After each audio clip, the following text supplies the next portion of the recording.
Assalamualaikum warahmatullahi wabarakatuh. Apa kabar Bapak Ibu semua? Berjumpa lagi dengan saya, Sri Rahayu Astuti. Kali ini saya akan mempresentasikan aksi nyata modul 1.4 tentang budaya positif.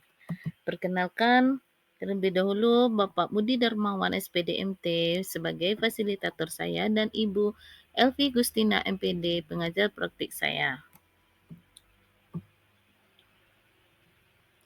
Rancangan tindakan untuk aksi nyata saya adalah yang pertama dimulai dari latar belakang, yaitu murid tidak suka peraturan karena selama ini jika mereka melakukan pelanggaran, maka akan mendapatkan hukuman dan cenderung akan memperbalukan dirinya.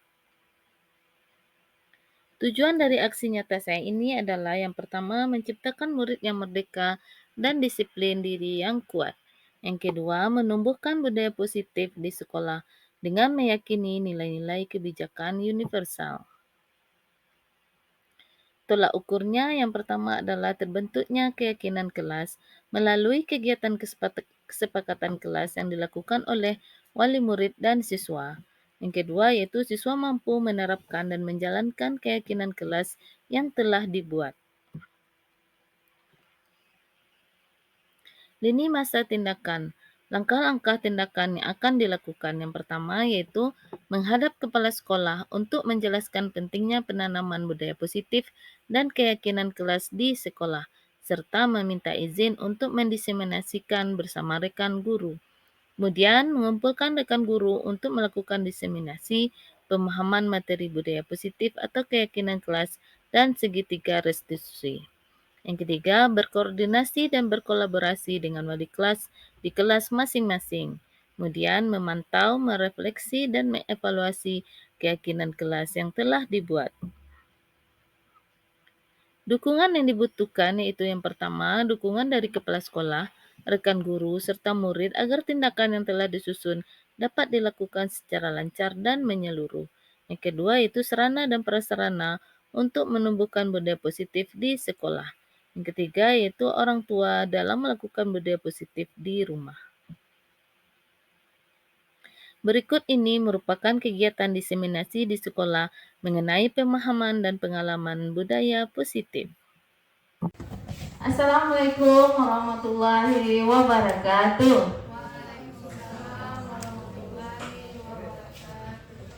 Selamat siang Bapak Ibu semuanya. Terima kasih atas kedatangan Bapak Ibu untuk menghadiri acara diseminasi aksi nyata modul 1.4 saya dengan tema budaya positif. Perkenalkan, saya sendiri Sri Rahayu Astuti, CGP Angkatan 11 Kota Bukit Tinggi. Sebelumnya marilah kita panjatkan puji dan syukur kehadirat Allah Subhanahu wa taala yang telah mengizinkan kita untuk hadir di ruangan yang berbahagia ini. Salawat dan salam tidak lupa kita panjatkan kehadirat Nabi besar Muhammad sallallahu alaihi wasallam. Allahumma shalli ala Muhammad wa ala ali Muhammad. Sebelum saya memasuki materi lebih lanjut, saya akan berefleksi bersama Bapak Ibu di sini. Mohon Bapak Ibu untuk menyepalkan salah satu tangannya dan salah satu lagi lepas. Oke, Bapak Ibu, minta temannya untuk melepaskan genggaman tangannya yang Bapak Ibu kepal tersebut dengan sekuat tenaga. Boleh digelitik, boleh dipujuk-pujuk, boleh dihardik, boleh dikasih uang. Oke Bapak Ibu, siapa yang berhasil? Yang sudah berhasil? Oh iya, belum ada yang berhasil ya.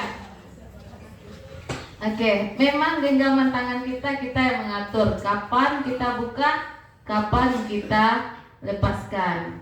Tidak ada orang lain yang bisa mengatur genggaman tangan kita walaupun dipujuk-pujuk, walaupun digelitik. Hanya diri kita sendiri yang memiliki kontrol terhadap diri kita.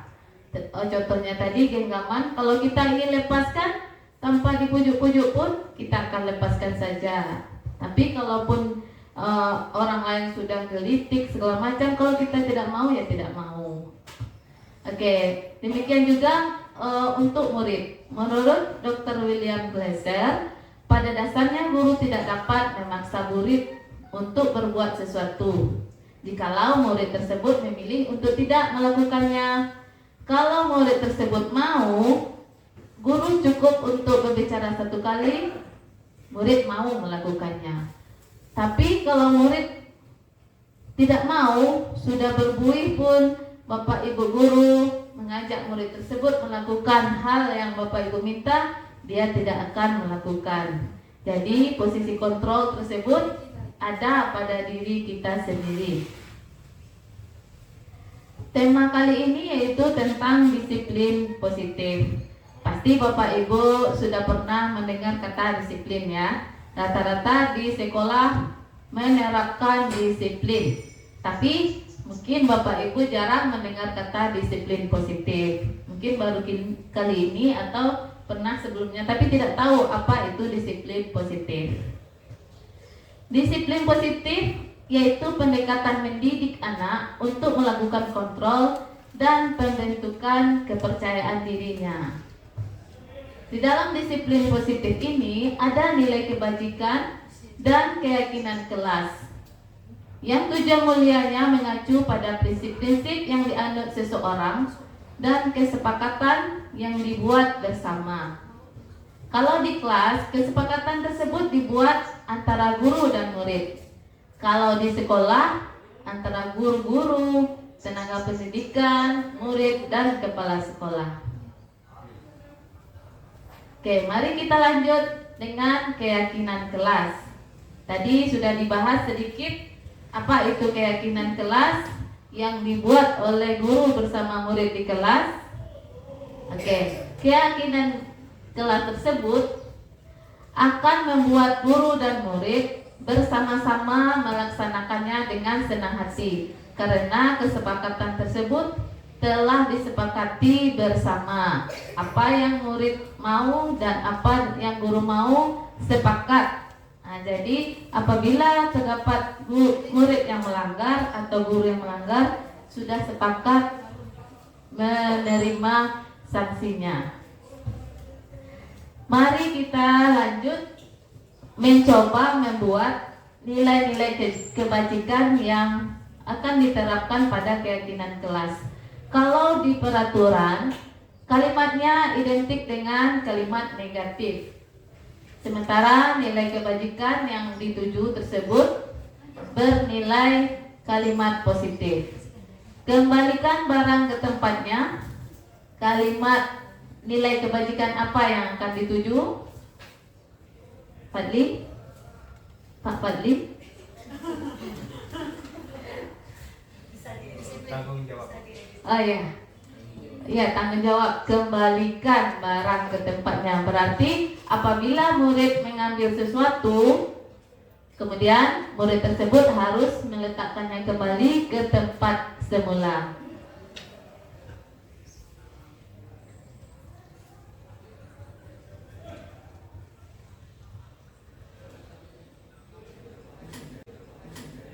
Oke, kalau peraturan dilarang mengganggu orang lain, Pak Ander, kira-kira apa nilai kebajikan yang dituju?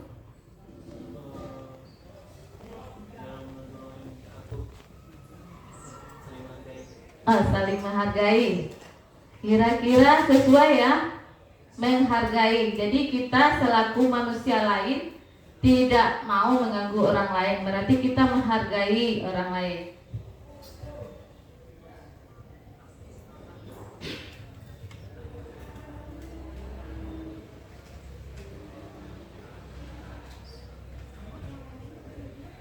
Hadir di sekolah 15 menit sebelum pembelajaran dimulai. Nilai kebajikannya disiplin, ya, disiplin.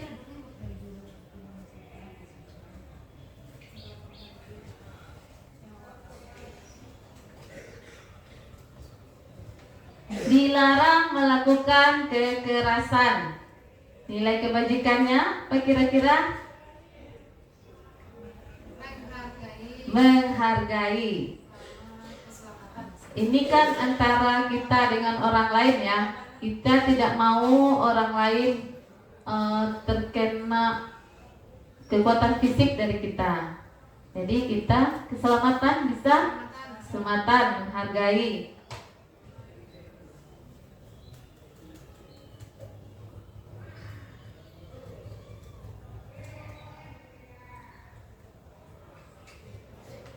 Dilarang menggunakan narkoba. Kita nilai kebajikan yang ditujunya di sini adalah kesehatannya. Ada orang memakai narkoba sehat? Enggak ya? Ada ya kalau sedikit.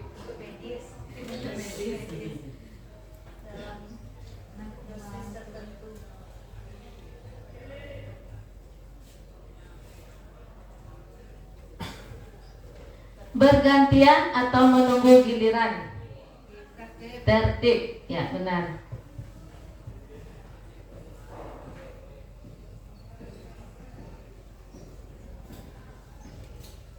Dilarang merokok. Kira-kira apa nilai kebajikannya? Kesehatan juga, karena merokok itu merusak kesehatan.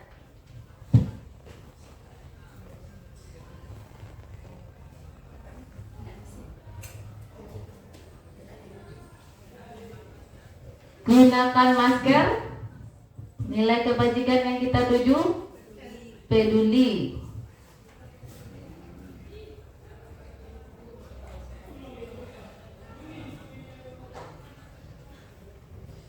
Berjalan di kelas dan koridor. Apa kira-kira nilai kebajikan yang dituju di sini? Keamanan.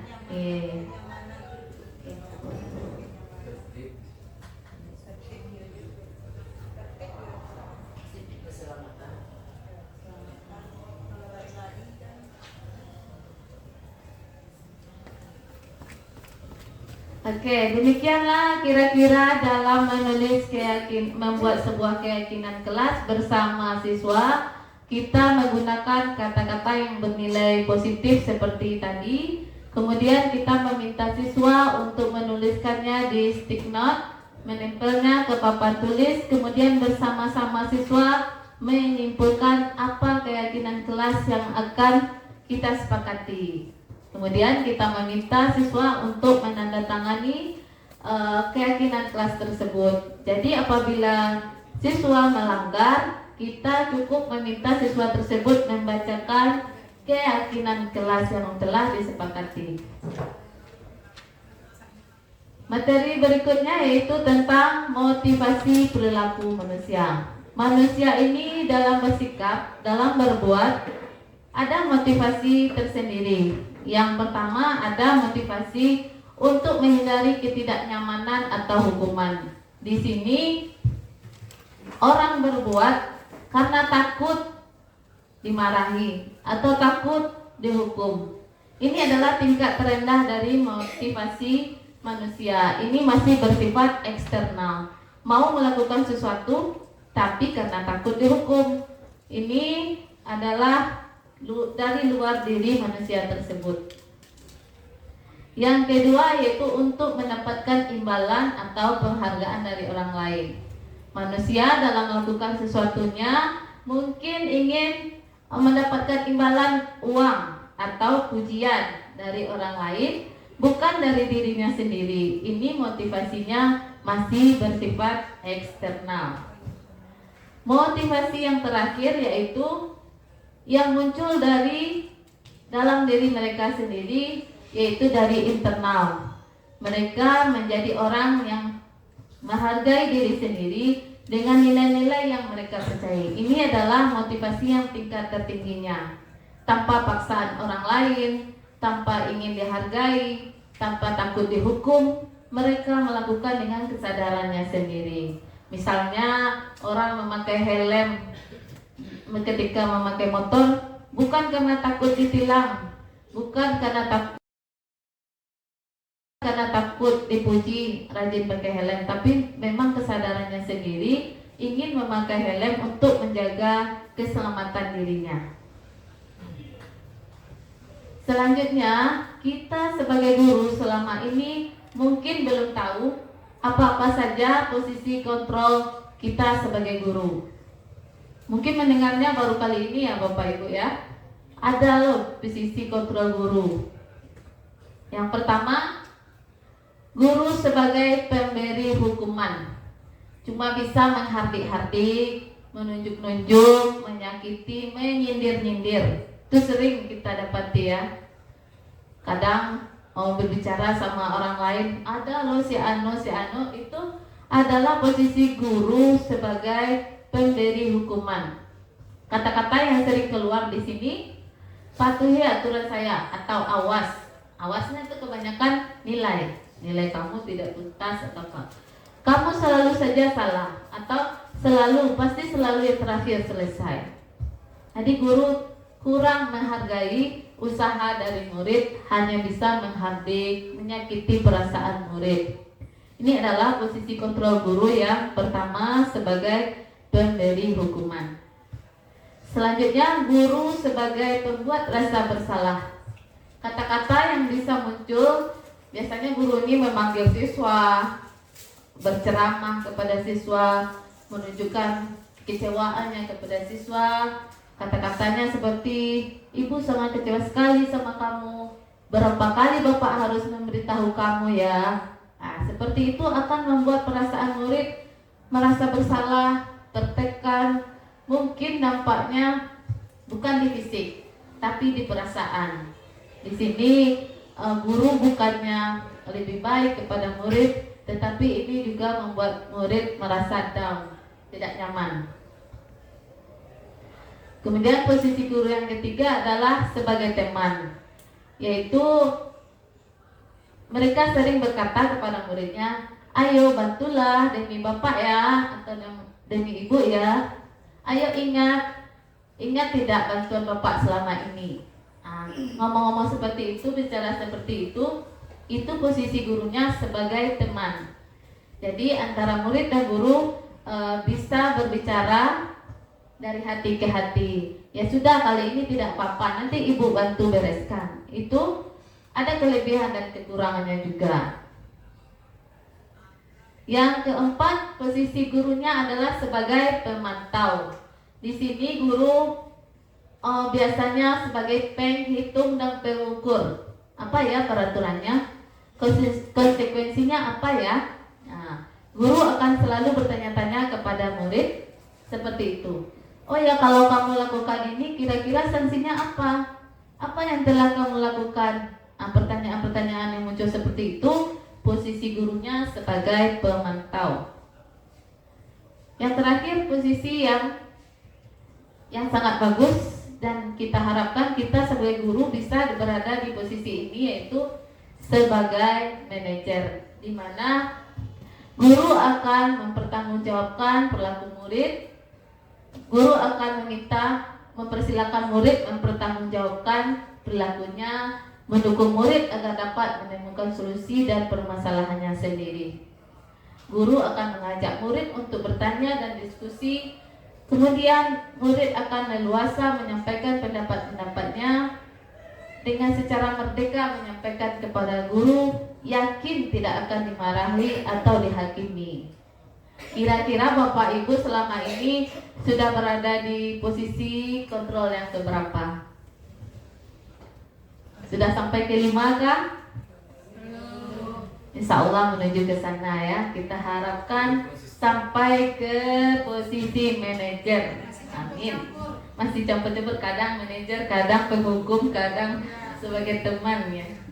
Lihat situasinya, lihat permasalahannya.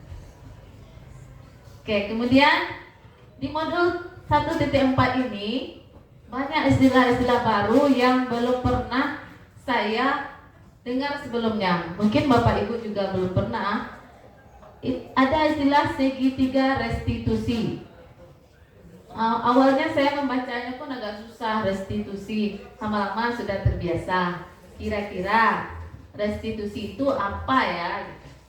Yaitu proses menciptakan kondisi bagi murid untuk memperbaiki kesalahan mereka, sehingga mereka dapat kembali ke kelompok mereka dengan karakter yang lebih kuat. Misalnya mereka ada melakukan kesalahan kecil di kelas, guru mengajak mereka berbicara melakukan restitusi, segitiga restitusi, sehingga ketika mereka sudah selesai proses segitiga restitusinya dengan guru tersebut, mereka bisa kembali ke teman-temannya dengan perasaan yang lebih kuat, bukan perasaan minder atau bersalah. Ada ciri-ciri restitusi. Di sini ada 9. Yang pertama, belajar dari kesalahan, bukan menebus kesalahan. Kemudian memperbaiki hubungan. Jika ada mereka berkelahi dengan teman, dengan adanya restitusi ini mereka bisa memperbaiki hubungannya dengan teman tersebut. Kemudian ciri yang ketiga itu menawarkan, bukan memaksa. Di sini guru hanya menawarkan kepada murid. Bagaimana kalau kita carikan permasalahannya, solusinya? Bagaimana kalau seperti ini? Bagaimana seperti ini? Bukan memaksa murid. Murid yang akan memutuskan. Kemudian restitusi diri. Restitusi diri dari murid itu adalah yang terbaik. Yang kelima, menuntun untuk melihat ke dalam diri. Guru sebagai pendidik menggali, mencari tahu apa permasalahan sebenarnya, kenapa permasalahan tersebut terjadi kepada murid kita. Jadi dengan adanya segitiga restitusi ini, murid dengan secara sendirinya bisa mengungkapkan apa permasalahan yang terjadi sebenarnya. Kemudian mencari kebutuhan dasar yang mendasari tindakan. Misalnya mereka terlambat. Kira-kira alasan kamu terlambat apa ya? Kalau kita langsung menghukum, murid tidak akan mau berbicara. Kalau kita ajak bicara mungkin, iya Bu, nah, tadi saya tertidur atau semalam saya begadang sehingga saya telat bangun. Kalau kita bertanya dengan santai, dengan mengajak mereka untuk berbicara, kemungkinan mereka akan bisa mengungkapkan. Selanjutnya, berfokus pada karakter, bukan tindakan. Berfokus pada solusi. Kemudian mengembalikan murid yang berbuat salah pada kelompoknya. Biasanya kalau permasalahannya tidak membawa baju praktek, ya kita tanya alasan tidak membawa baju prakteknya apa. Setelah ditanya-tanya, setelah dilakukan segitiga restitusi, kita meminta murid untuk kembali belajar dan bertemu lagi dengan kelompoknya. Langkah-langkah segitiga restitusi, karena ada 3, jadi langkahnya juga ada 3. Yaitu yang pertama, menstabilkan identitasnya dulu. Yang kedua, validasi tindakan yang salah. Kemudian menanyakan keyakinan murid tersebut. Sebenarnya kita sebagai manusia memiliki 5 kebutuhan dasar. Yang pertamanya adalah bertahan hidup atau survival. Kebutuhan hidup ini fisiologis, yaitu misalnya kesehatan, rumah, atau makanan. Rata-rata kita untuk bertahan hidup perlu makan, perlu tempat tinggal, perlu kesehatan. Ini disebut dengan bertahan hidup. Yang kedua, kebutuhan kita adalah kebutuhan rasa kasih sayang dan rasa diterima. Di mana di kelompok kita tersebut kita butuh diterima dan butuh memberi kasih sayang. Yang ketiga yaitu kebutuhan akan kebebasan dalam membuat pilihan. Murid juga seperti itu. Di dalam kelompoknya mereka bebas mengemukakan pendapat, menentukan langkah-langkah bersama di kelompoknya, tidak mau diintimidasi. Mereka mandiri, otonomi, seperti itulah kira-kira kebebasan yang berkaitan dengan kebutuhan akan kebebasan. Yang keempat, kebutuhan kita ataupun murid yaitu kebutuhan akan kesenangan atau fun, di mana kebutuhan itu untuk mencari kesenangan, bermain-main, tertawa-tawa. Meskipun murid kita sudah di level SMK, saya lihat selama ini mereka juga butuh bermain. Ketika jam istirahat datang, mereka akan bersama-sama teman bergelut. Ya kan Bapak Ibu? Bercanda tawa dengan rekan-rekannya. Kita pun walaupun sudah jadi ibu bapak guru juga butuh akan kebutuhan dasar kesenangan ini. Yang terakhir, kebutuhan dasar kita adalah kebutuhan akan penguasaan atau power, di mana kebutuhan ini berhubungan dengan kekuatan untuk mencapai sesuatu. Misalnya menjadi kompeten, menjadi terampil, diakui, seperti itu.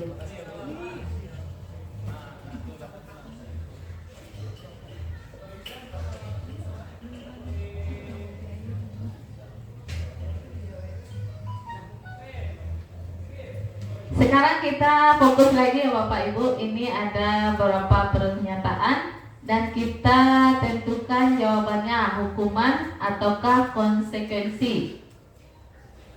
Mencatat 100 kali di dalam buku dengan kalimat saya tidak akan terlambat lagi karena terlambat ke sekolah. Ini hukuman apa konsekuensi? Mari kita cek. Ya, benar. Ini adalah hukuman karena terlambat tidak ada kaitannya dengan mencatat 100 kali. Lari mengelilingi lapangan basket 2 kali karena terlambat hadir di sekolah. Hukuman apa konsekuensi?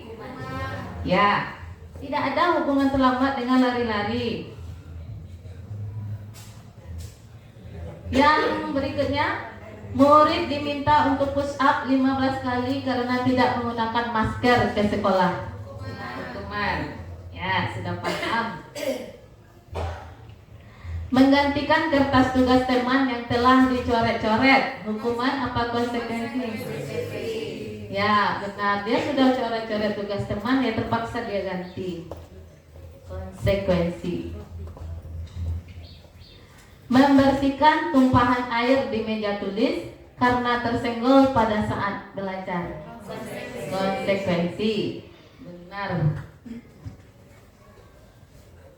Murid diminta bertelanjang kaki sepanjang hari karena tidak menggunakan sepatu warna hitam sesuai peraturan sekolah. Hukuman. Bapak Ibu pernah melakukannya tidak? Pernah ya. Karena dulu belum tidak tahu. Baiklah Bapak Ibu semuanya, pada kesempatan kali ini kita akan membuka beberapa pertanyaan. Boleh kita sharing bersama sesi diskusi tentang pemaparan materi yang telah saya sampaikan. Bagi Bapak Ibu yang ingin bertanya, disilakan angkat tangan. Oke, Ibu Naila, silakan. Apa yang ada terasa unik-uniknya, nanti kita bersama-sama menjelaskan. Baik, langsung saja untuk menjawab ke pertanyaannya. Di sini saya ingin bertanya, apa itu pengertian dari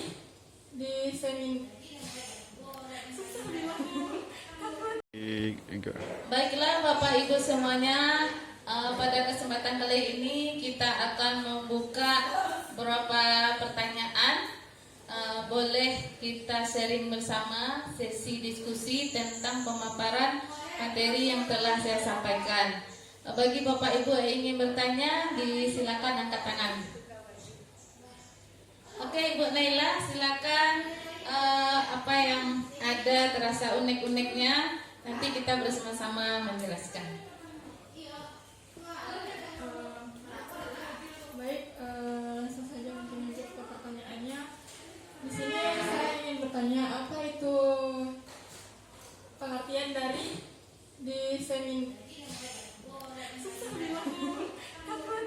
Dadah. Baik, langsung saja di sini saya ingin bertanya, apa pengertian diseminasi? Sebab saya baru tahu hari ini mendengarnya. Sekian pertanyaan dari saya. Oke, terima kasih Bu Naila ya. Saya pun mengenal istilah diseminasi baru kali ini juga pas kegiatan guru penggerak. Sebelumnya juga tidak tahu apa itu diseminasi. Diseminasi itu adalah suatu kegiatan penyebaran informasi apa yang telah didapatkan kepada khalayak umum agar informasi yang didapatkan tersebut bisa diaplikasikan juga. Diharapkan dengan adanya diseminasi ini, apa yang saya dapatkan di kegiatan guru penggerak tentang budaya positif bisa disebarluaskan di SMK Negeri 1 Bukit Tinggi ini. Kan masih banyak guru-guru kita yang belum mengikuti kegiatan guru penggerak. Bagaimana penerapan kepada siswa apabila siswa melakukan kesalahan, bagaimana mereka menghadapinya. Makanya di sini kami ditugaskan melakukan kegiatan diseminasi kalau bisa untuk lebih banyak guru-guru di sekolah ini. Tapi untuk kali ini kita mengadakannya di jurusan elektronika saja untuk beberapa orang guru. Insya Allah nanti akan ditingkatkan lagi kepada guru-guru lain yang belum menghadiri kegiatan diseminasi hari ini. Jadi bisa disimpulkan kegiatan diseminasi ini bertujuan untuk memberikan pemahaman kepada guru lain yang belum memperoleh informasi, sehingga diharapkan mereka mengetahuinya dan bisa mengaplikasikannya nanti. Demikian Ibu Nela penjelasan dari saya. Terima kasih. Oke, terkait materi segitiga restitusi, apakah masih ada Bapak Ibu yang mau bertanya sebelum kita masuk ke materi-materi berikutnya? Oke, boleh Bu Yomir. Jika masih ada yang terasa masih agak unik-unik. Baik, terima kasih Bu Ayu atas waktunya. Yang ingin saya tanyakan di sini yaitu bagaimana cara melakukan segitiga restitusi untuk anak yang sering terlambat. Mungkin itu saja, terima kasih.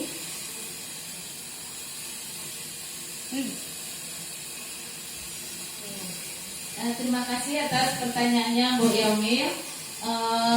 Kita di SMK ini masuk jam 7 dan siswa kita harus sudah sampai di sekolah jam 6.50 untuk kegiatan apel pagi. Karena kita berasal dari luar kota, memang banyak anak-anak yang terlambat. Tetapi ini jangan jadi kebiasaan bagi kita. Meskipun kita tahu perjalanan mereka jauh dari kampung-kampung, mungkin ada yang mobilnya susah atau jalannya masih belum bagus, kita tidak boleh memberi kelonggaran. Dan juga kita tidak boleh langsung menghukum siswa tersebut, karena segala sesuatunya pasti ada alasan.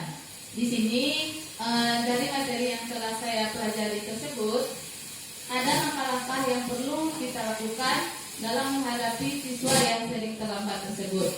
Yang pertama, kita ajak untuk berbicara berdua terlebih dahulu.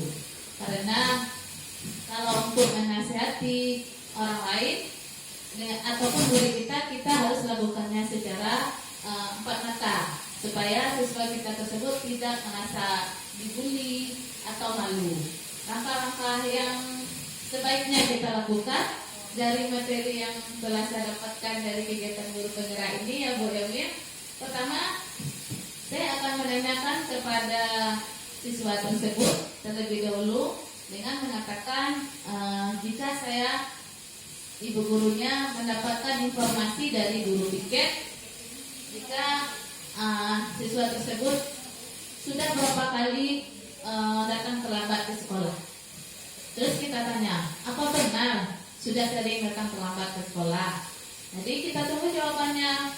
Kalau seandainya dia jawab iya Bu, kita tanya lagi, sudah berapa kali? Dia akan jawab, oh sudah sekian kali. Jadi kita tidak langsung menghukum, kita minta dia, kita dulu memberikan kekuatan seperti ini. Melakukan kesalahan itu tidak apa-apa, biasa, tetapi jangan diulang lagi. Kamu tahu kan, gitu kan? Setiap manusia itu punya kesalahan. Yang penting kita sebagai manusia tidak mengulangi kesalahan tersebut, mengambil hikmah dari pelajaran tersebut.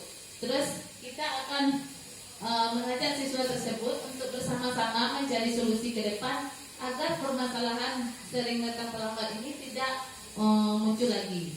Jadi sebelumnya kan sudah kita buat kesepakatan kelas dengan siswa.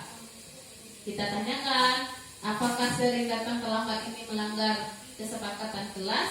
Maka siswa itu akan mengingat-ingat kesepakatan kelasnya akan datang tepat waktu. Jadi dia akan menyadari ternyata dia sudah melanggar kesepakatan kelas. Kemudian kita menanyakan lagi kepada siswa tersebut, apa solusi penyebab dia, apa solusi dan penyebab dia datang terlambat. Dia akan bercerita permasalahannya seperti ini, seperti itu. Nah, kita dengar, kalau permasalahan datang terlambat itu karena dia sering begadang, main HP, terus kedepannya supaya tidak terlambat bangun, kira-kira apa? Nah, jadi dia pikir kita tidak mengajari, kita tidak memaksa. Dengan kesadarannya dia akan menjawab, supaya saya tidak datang terlambat, saya akan pasang alarm, Bu, atau saya tidak akan begadang main HP lagi. Kita dengar, oke, baiklah, kamu sudah cari solusinya, kita sudah bersama-sama cari solusi. Ibu harapkan kedepannya tidak terlambat lagi. Kita pantau siswa tersebut, apakah dia sudah datang tepat waktu atau masih terlambat. Jadi dengan adanya segitiga restitusi ini, kita harapkan siswa tersebut kembali lagi ke keadaannya semula dan bisa tidak merasa sakit hati dinasihati dan bisa kembali ke kelompoknya dengan senang hati. Jadi dia tidak sakit hati, tujuan kita supaya dia datang tepat waktu bisa tercapai. Demikian Bu Yomil, kira-kira langkah-langkah yang perlu dilakukan terhadap siswa yang sering datang terlambat melalui segitiga restitusi. Bagaimana Bu Yomil? Makasih Bu Ayu atas jawabannya. Ya, makasih. Masih ada kesempatan Bapak Ibu yang masih ada unek-uneknya tentang materi budaya positif yang telah saya sampaikan tadi. Jika ada yang masih mengganjal, boleh kita diskusi bersama-sama. Kita kasih kesempatan kepada bapak-bapak lah. Mungkin ada yang mau bertanya, silakan. Oke, kepada Bapak Anda dipersilakan. Baik, terima kasih telah memberikan kesempatan. Mungkin sedikit pertanyaan dari saya, Bu. Mungkin bagaimana caranya melakukan segitiga restitusi bagi anak-anak yang tidak menggunakan baju praktek? Mungkin sekian, terima kasih. Baiklah Bapak Ander, menarik sekali pertanyaannya ya. Kita di jurusan elektronika, siswa diharapkan memakai baju praktek ketika belajar kejuruan. Diharapkan mereka safety, aman dalam melakukan kegiatan praktikum. Tadi saya ada menyinggung tentang segitiga restitusi. Pak Ander menanyakan bagaimana jika seandainya siswa tersebut tidak memakai baju praktek, sementara teman-temannya memakai baju praktek. Apakah tindakan kita sebaiknya menghadapi siswa tersebut? Yang pertama, kita harus menanyakan terlebih dahulu, berdiskusi dengan siswa tersebut, meminta waktu untuk berbicara berdua. Tidak di hadapan siswa-siswa lainnya, kita bicara dari hati ke hati, sehingga siswa tersebut bisa menyampaikan apa permasalahan mereka sebenarnya. Jadi kita ajak mereka untuk memvalidasi dulu identitasnya. Apa penyebab mereka tidak memakai baju praktek? Apakah dia tidak memakai baju praktek, apa masih di dalam tasnya, atau dia lupa membawa? Terkadang siswa ini tidak memakai baju praktek, tapi dia simpan saja di tas, malas. Tunggu ditegur dulu baru mereka pakai. Setelah dapat jawabannya, kalau ternyata baju prakteknya ketinggalan, kita tanya lagi, penyebab ketinggalan baju prakteknya itu apa sebenarnya? Apakah dia tidak menyiapkan tadi malam, atau dia terburu-buru? Nah, jadi kita gali lagi, apa penyebab dia tidak membawa baju praktek. Kalau kita lakukan tersebut, dia akan berbicara, oh ya Bu, tadi saya terburu-buru, jadi saya lupa membawa baju praktek Bu.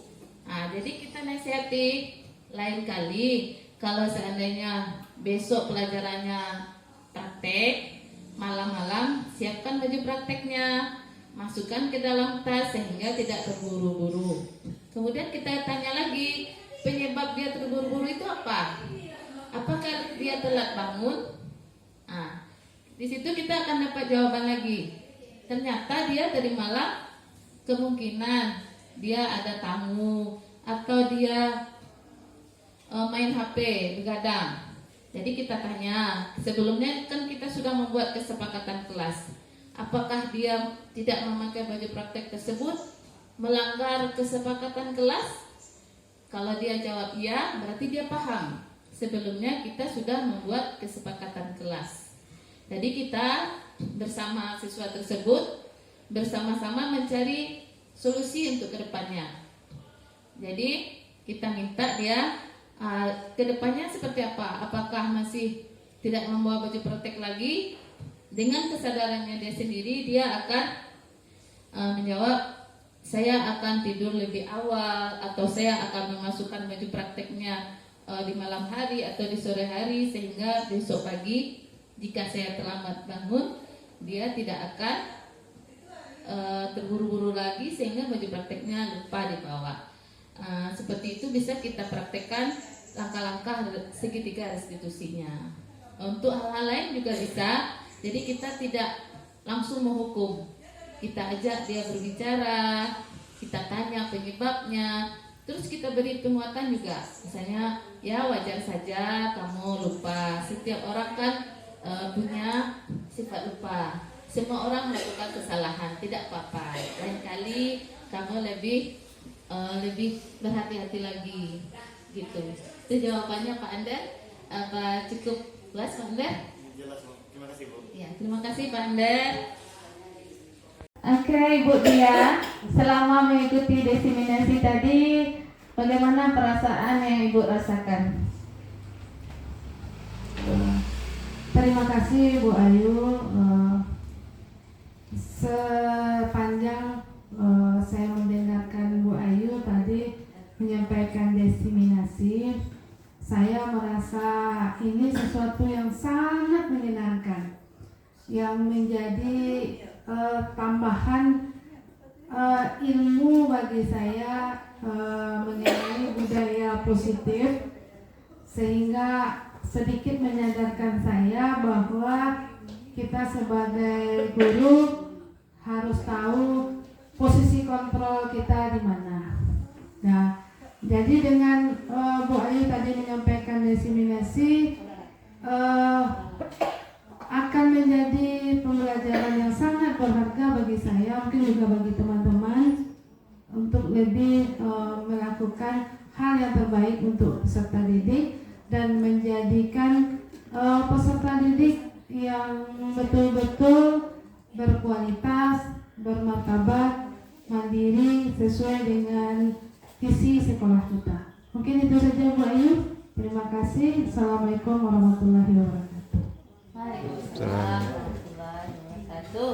Terima kasih kepada Ibu Dia yang telah memberikan testimoninya. Sekarang kita minta salah seorang dari bapak-bapak yang akan menyampaikan testimoninya berkaitan dengan desiminasi saya tadi.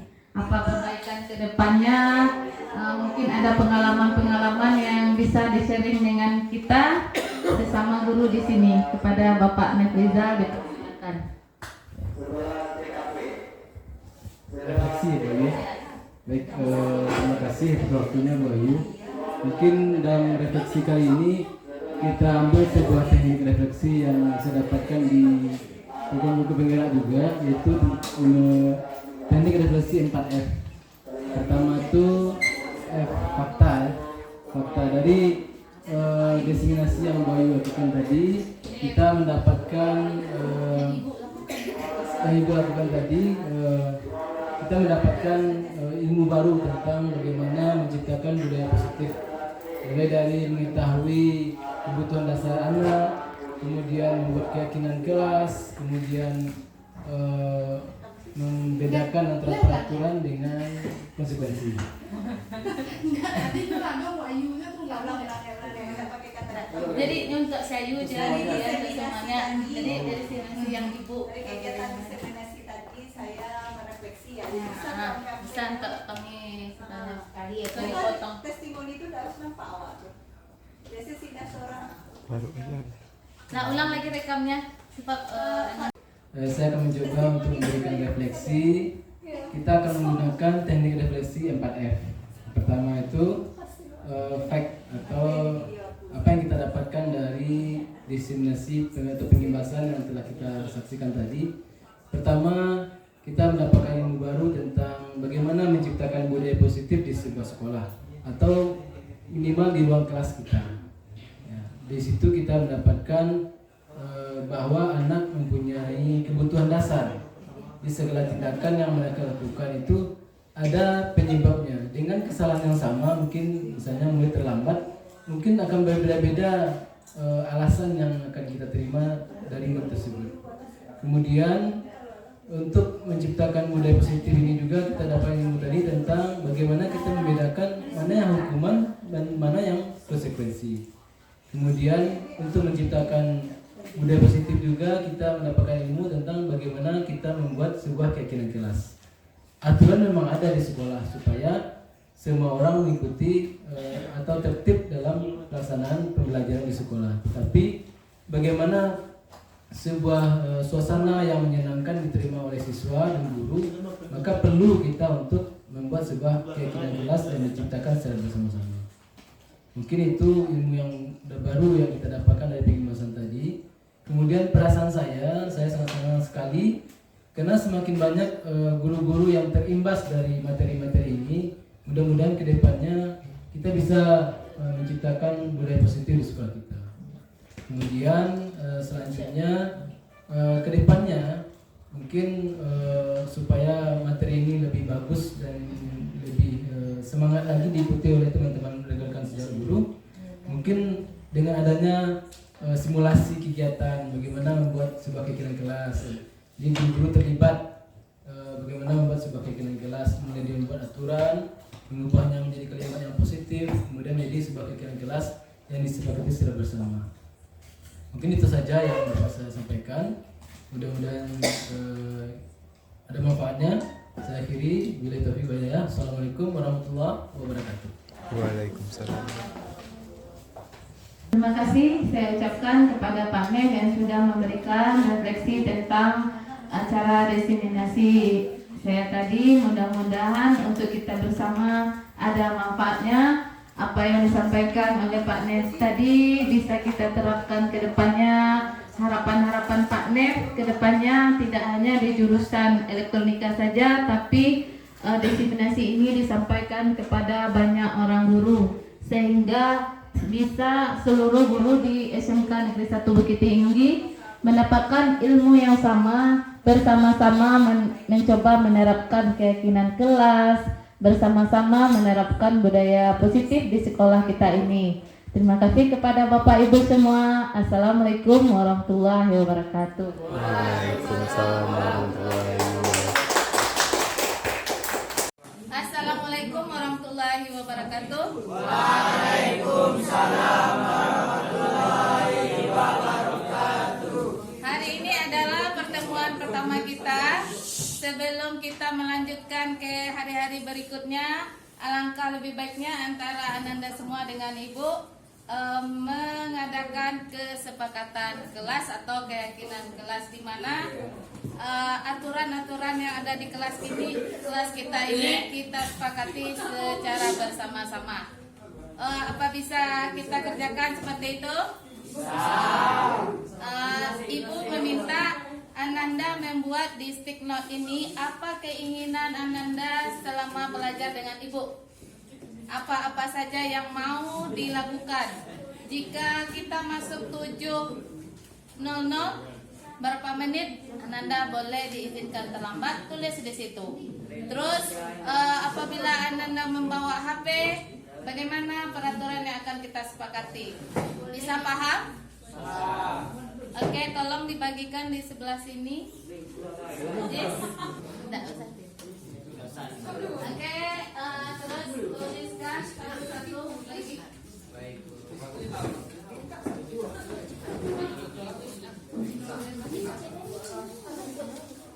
Tidak usah berlama-lama, tuliskan saja apa yang diinginkan selama belajar dengan ibu di kelas ini.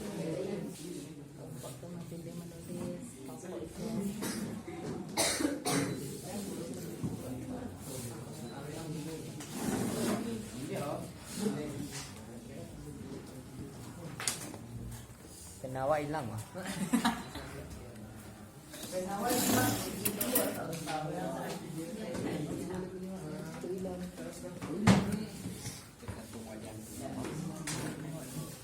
Oke, baiklah. Bagi yang telah siap, silakan ditempelkan di sini ya. Jangan berebut, berganti-gantian menempelkan di depan. Ya. Oke, boleh bawa punya temannya sekalian, biar tidak terlalu ramai ke depan. Tidak usah ditulis nama juga tidak apa-apa. Ya,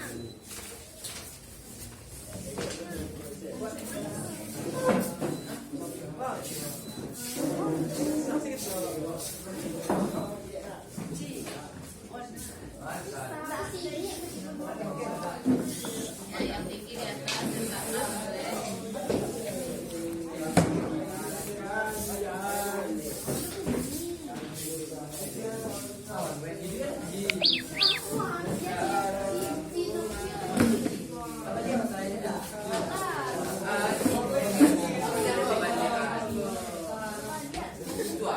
Boleh dititip ke temannya yang belum.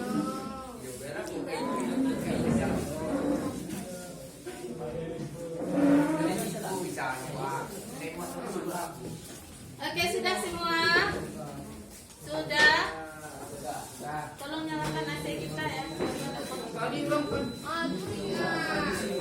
Oke, mari kita baca dan kita samakan bagi yang sudah menulis sama. Mengumpulkan tugas tepat waktu. Berarti ini tentang tugas ya. Kemudian nilai tugas tergantung waktu mengumpulkan. Sama. Boleh mendengar musik sedang mengerjakan tugas atau latihan. Tik ini, nah, musik. Boleh tidur kalau ngantuk.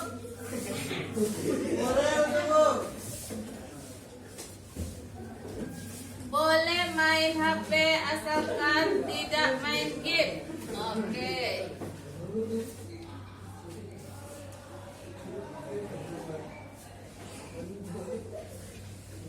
Masuk paling lambat 15 menit. Boleh mendengarkan musik, praktek tugas. Ini waktu masuk.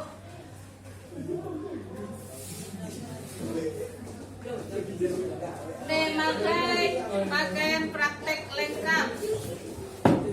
Oke. Pakaian.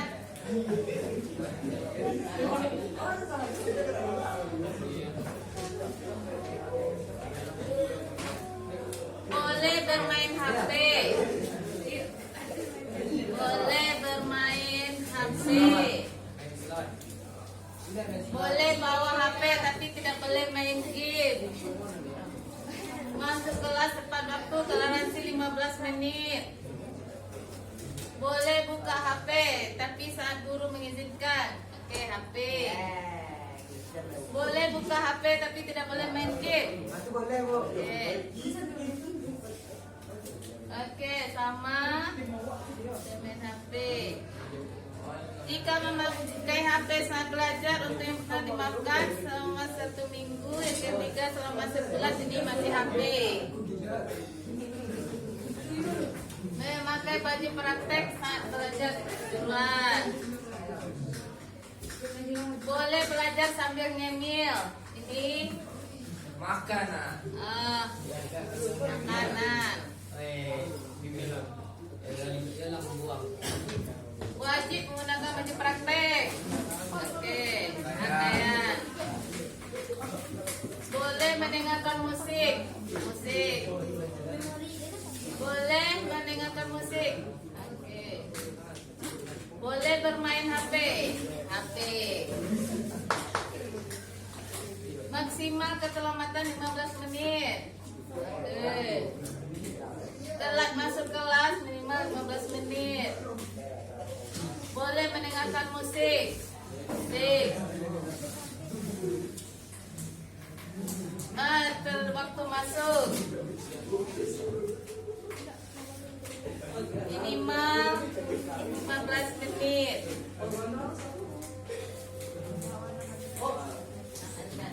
Bentar ya. Ini yang item-item yang sudah ada di kesepakatan kelas. Mari kita samakan persepsinya. Waktu masuk, ini masalah disiplin waktu. Berapa menit? Di situ 15 menit. 20 menit.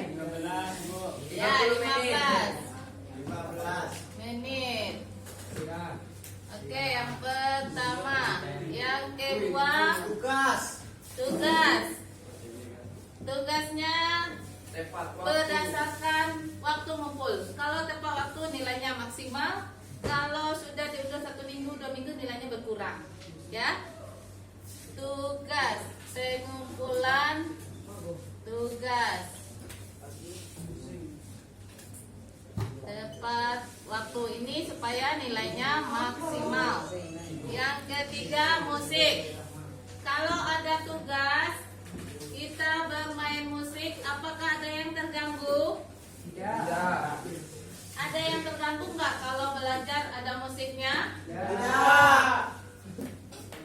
Suaranya tidak sampai sepenuhnya? Tidak. Oke.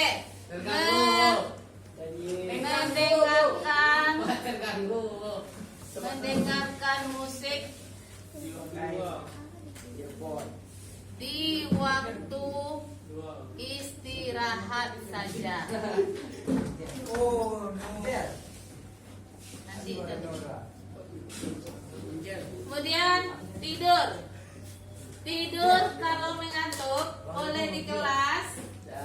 Nah, di kelas tempat kita belajar ya. Kalau mengantuk cuci muka dan kembali lagi ke kelas, ya. Kemudian pemakaian HP. HP boleh dibawa ke kelas, tapi tidak boleh dimainkan ketika guru menerangkan. Ketika latihan, oke. HP dibuka, dipakai saat latihan saja. Ya, kalau latihan Ibu izinkan. Nah, jika tertangkap HP-nya, jika di selain waktu ini toleransinya diambil. Ya, ada lagi. Selama pembelajaran. Selama pembelajaran. Selama pembelajaran. PBM berlangsung. Jalan dengan Ibu. Oke. Jika minggu depan tertangkap siswa yang sama, toleransinya apa? Konsekuensinya apa? Ambillah selama pembelajaran ya Bu. Jika terjadi pada siswa yang sama 2 kali, tahan 3 hari. 3 hari udah ya. Kemudian pakaian. Memakai pakaian praktek. Jika tidak memakai baju praktek, apa konsekuensinya? Apa di sini ditulis?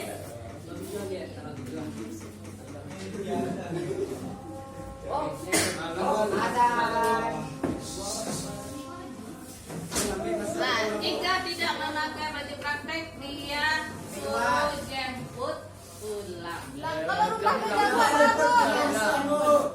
Makan-makan, kalau sama ibu cukup itu ikan, minum air putih saja. Nah, oke, paham? Paham. Oke, demikian saja kesepakatan kelas kita. Sekarang ibu minta Ananda menandatanganinya ke depan satu persatu sesuai dengan absen yang ibu hadir. Boleh saja.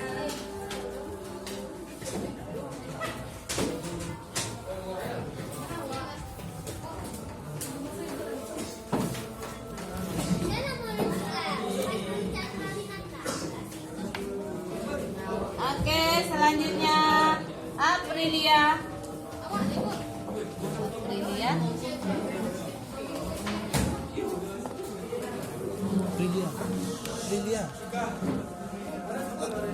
Aprilia. Bintang. Bintang.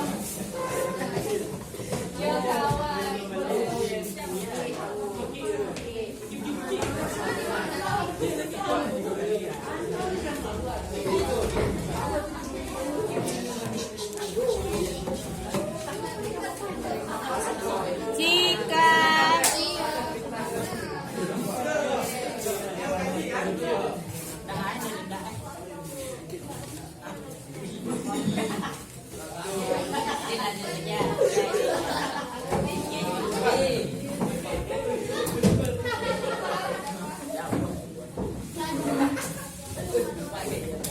Dwi Revaldo, Angelica,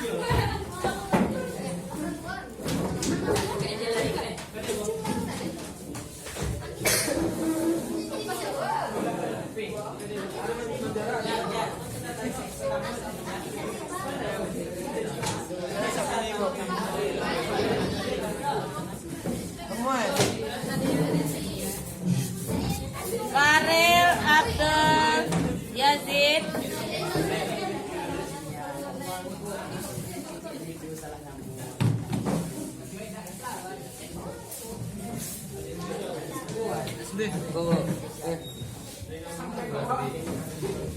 Farel Advandra,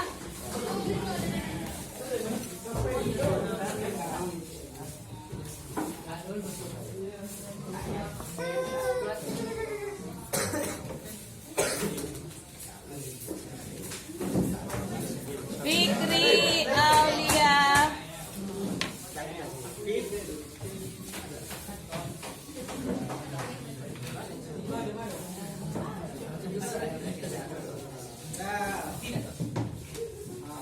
Habibur Rahman,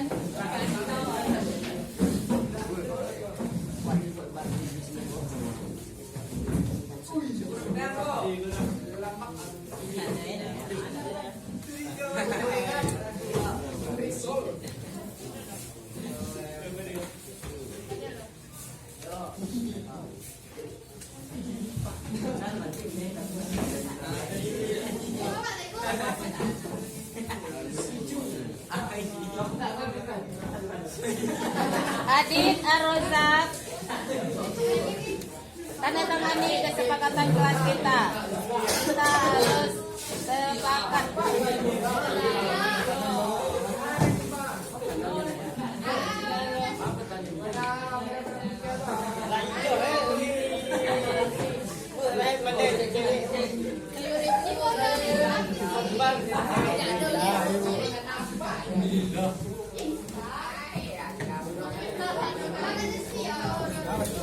Oke, Aziz, Aziz, tanda tangani Aziz.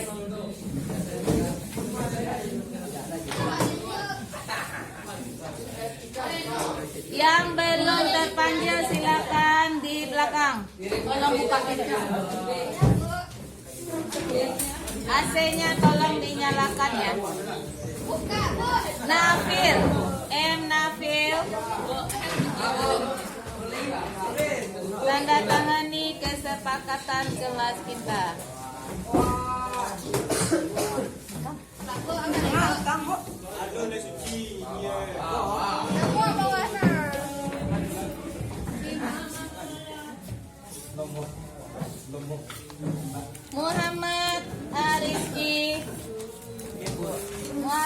Kak Rizky.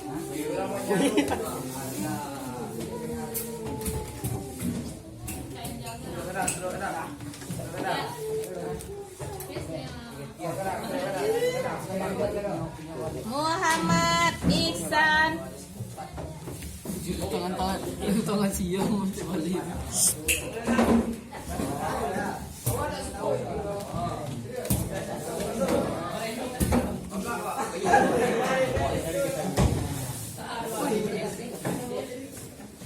Muhammad Morel. Sampai jam ini.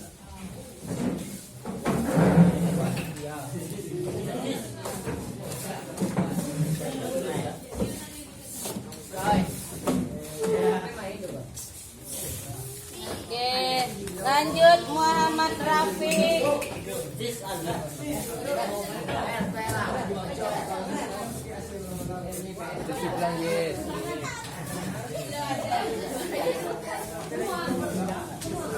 Muhammad Rizky.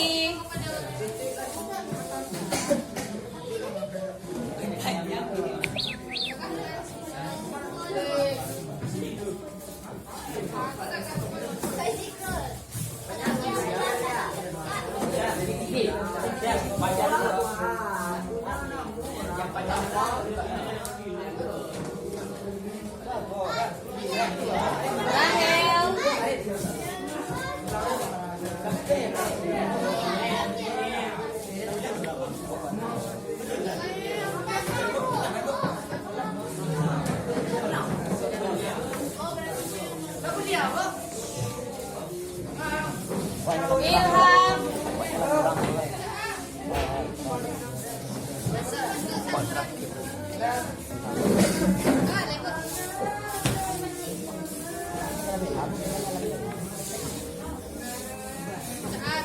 Sami.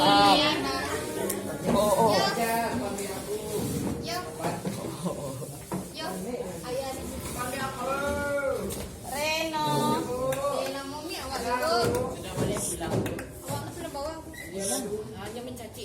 Sholat terlebih dahulu ya. Ya, Bu. Yang piket.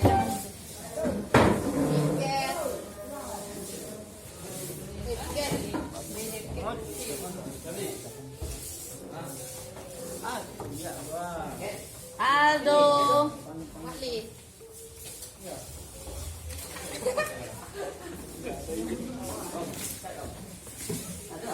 Bu, si Banasir dia biar Mayang.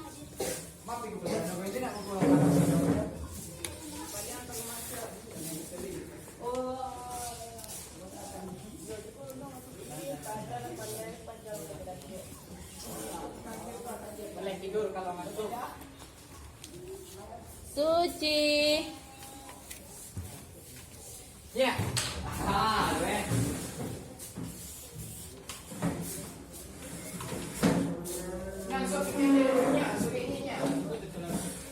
Syafiq.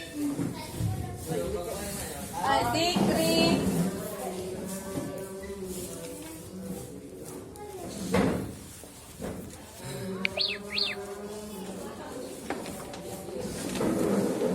Ikrul.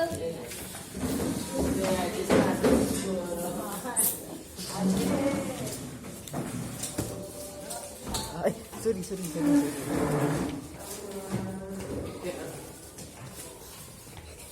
Oke. Kamu tidak memakai baju praktek. Apa kamu ketinggalan? Apa masih ada dalam tas baju prakteknya? Oh, tidak apa-apa ya. Semua orang pasti melakukan kesalahan. Kemarin teman-teman si Amar juga ketinggalan baju praktek. Tidak apa-apa. Kamu melakukan kesalahan ini pasti ada alasannya kan? Saya mohon ke siapa? Saya lupa membawa ini. Nah, kamu sudah bagus itu tidak datang terlambat ke sekolah. Kamu hanya ketinggalan baju praktek. Sekarang ibu mau tanya, kamu ketinggalan baju praktek ini melanggar keyakinan kelas tidak? Ya Bu, saya sudah melakukan. Keyakinan kelas apa yang kamu melanggar? Saya tidak begitu waktu. Nah, kira-kira di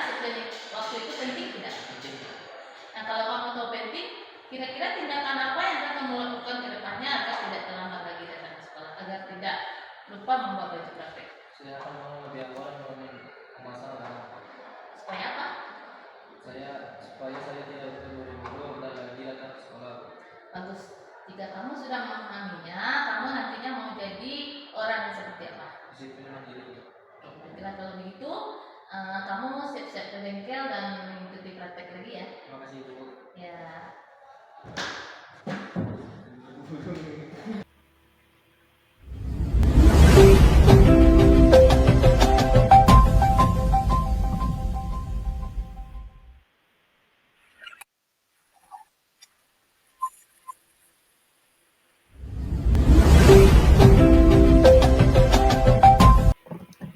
Demikianlah aksi nyata saya modul 1.4.